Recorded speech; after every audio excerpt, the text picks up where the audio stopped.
Achar aquilo fantástico, uma coisa de... Fantástico, fantástico. Era um negócio assim. Eu via meu pai, eu ficava lendo os textos dele.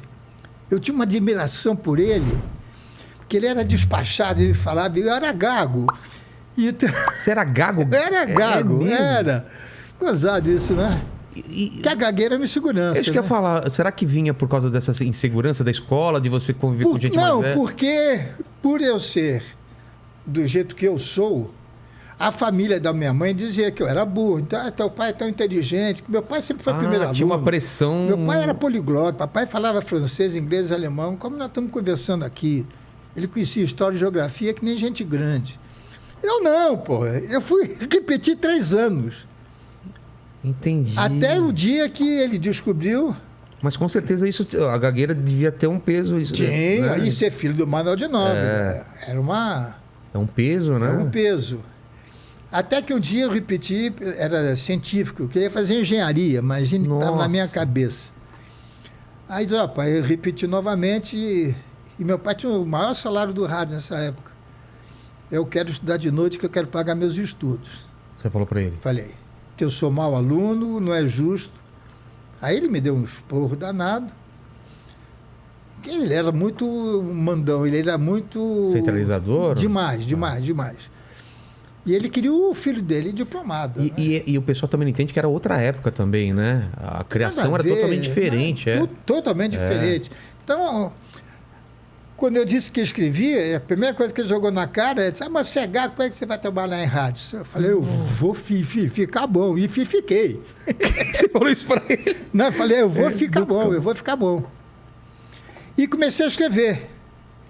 Daí surgiu o Golias. Mas desculpa só interromper, mas você era tímido ou você era expansivo? Não, eu era tímido. É? Eu era tímido. Eu tenho um filho que é igualzinho a mim. Na família, eu era tímido.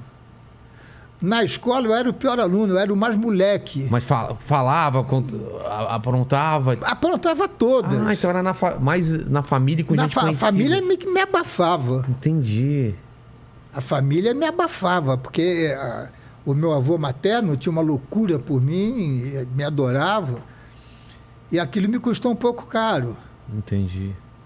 Porque nós éramos em 17 primos, 17 netos. Caramba! E ele tinha uma admiração muito grande por mim. E aconteceu uma coisa interessante. Acho que eu nunca contei isso, Vilela. Eu comecei a trabalhar na televisão, na TV Rio. E eu morava em São Paulo. E eu queria ver meu avô, eu adorava meu avô.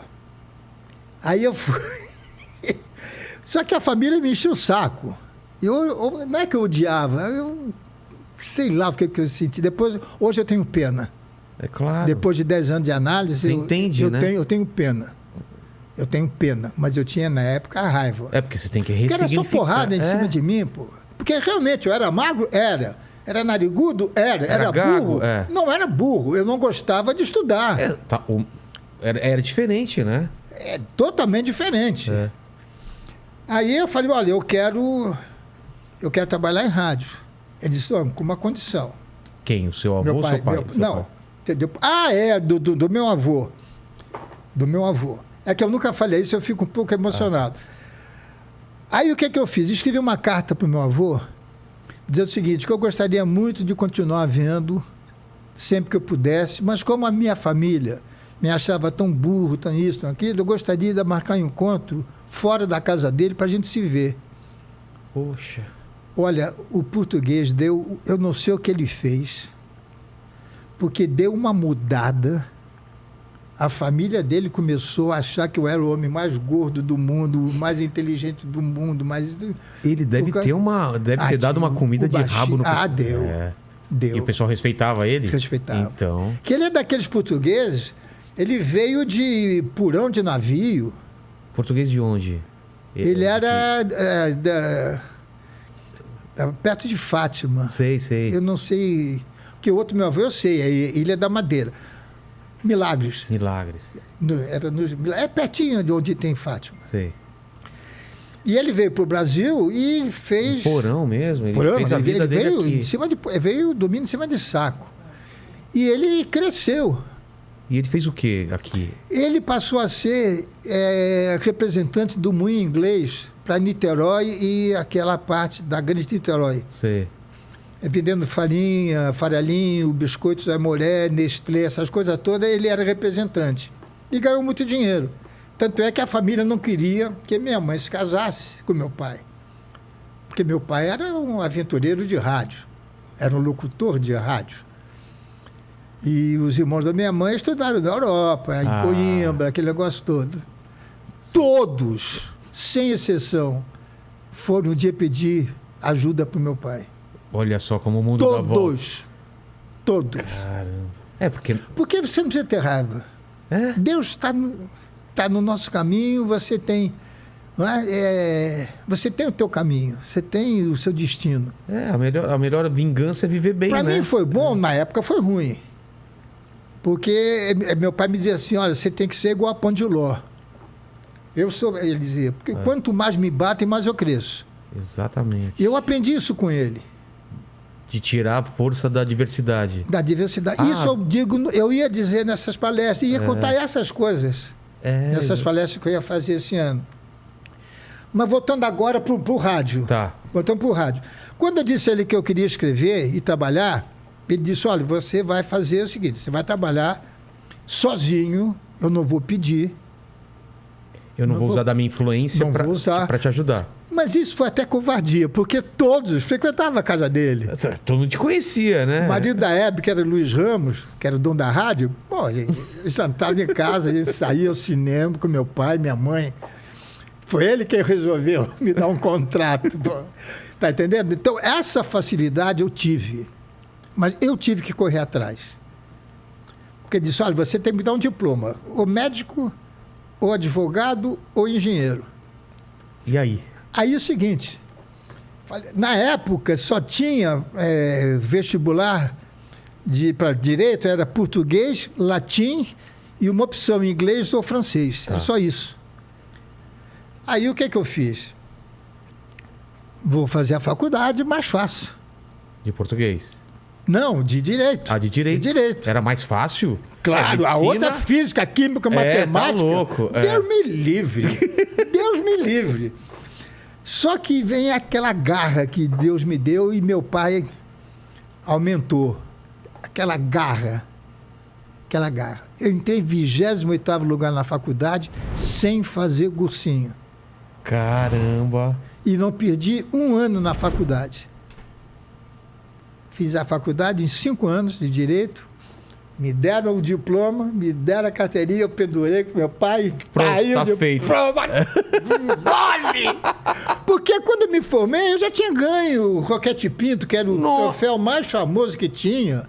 Tinha ganho o melhor redator no Rio de Janeiro. E em nenhum momento você largou a faculdade, então você continuou fazendo mesmo? Não, me formei, entreguei para ele e nunca mais. Cara. Eu fiz 2 coisinhas só para ajudar um colega. Então, mas aí você entra na faculdade e aí qual que é o seu caminho, assim? Você começa numa rádio? Comecei na Rádio Nacional, que hoje é a Rádio Globo. Tá, aqui em São Paulo. Aqui em São Paulo. Depois a TV Paulista. Mas como que você veio do Rio pra cá? Qual foi essa passagem? Meu pai veio morar em São Paulo em 45. Ah, tá. Isso tudo que aconteceu... É antes e depois veio... A família falava nas férias, quando eu ia para lá, entendi. Eu tinha que engolir aquela gente. Entendi. Não era fácil. Para mim era um tormento as férias que eu tinha que ir para Niterói. Eu odeio.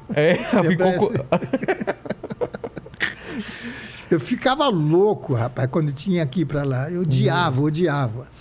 Mas me libertei. Claro, pô. Me libertei. E a gagueira, como que você fez? Fez algum tipo de tratamento ou foi confiança que foi ganhando? Medo de gaguejar, por quê? A gente ganhava relativamente bem. Na época, eu ganhava 3 mil cruzeiros. Seria o que hoje em dia? Uns 10, 12, coisa assim. O Golias ganhava 4 e o Roberto Luna ganhava 6. Lembra do Roberto Luna? Lembro. Cantor de bolero? E nós íamos fazer show em circo, com canarinho também. E a gente ganhava mais no circo do que na televisão. Ah, nos ingressos? A gente rachava meio a meio. Pô, circo naquela época era lotava, não é esse circo de hoje. Era aquele outro circo que o buraco menor, às vezes, era a porta de entrada. Que quando chovia, você tinha que estar de guarda-chuva. Você ficava desviando. Ah, é? É. E isso me ajudou, porque imagina se eu vou no circo e gaguejo. Os caras, me matam. Narigudo, espinhudo e gago, era um prato. E eu comecei a me soltar. E aí foi E vencendo. como é que eu escrevia, Vilela? Porque eu sou redator. A minha profissão é redação. Todo o resto vem a partir da redação. O resto vem a partir da vida. Da vida. Para ganhar mais, para pegar um troco aqui, um troquinho ali. Mas a minha vontade era escrever. Eu nunca imaginei que eu fosse ter um programa. Nunca. Nunca te passou pela cabeça? Nunca. A minha vida é uma loucura. Porque talvez eu seja até louco, eu não tenho medo da vida. Deixa eu te falar, você acha que você controla o seu destino ou as coisas acontecem? Eu não consigo ficar nervoso quando eu faço o programa. Não. Sabe quando eu fico nervoso? Mas hoje em dia?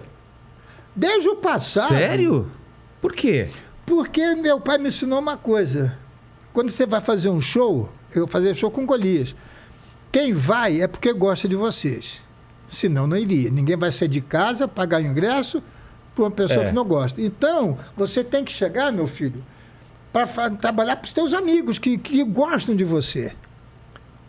E isso eu guardei bem para mim. O resto vem naturalmente. O resto vem com o tempo, vem com trabalho.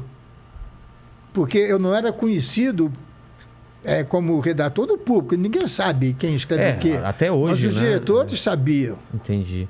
Então você foi ganhando esse reconhecimento dos diretores, que era o mais importante. Exatamente. Eu era, chato eu falar, mas eu sempre tive o maior salário de redator. Sempre ganhei todos os prêmios dos eixos Rio e São Paulo, eu ganhei. Com menos de 30 anos. E isso sempre relacionado ao humor? Ao humor. Era a tua paixão desde o começo? Era. Trabalhar com humor? E eu não sou engraçado, eu sou alegre. Você não era o engraçadão da turma, assim, não? Não, moleque era. Moleque. Moleque.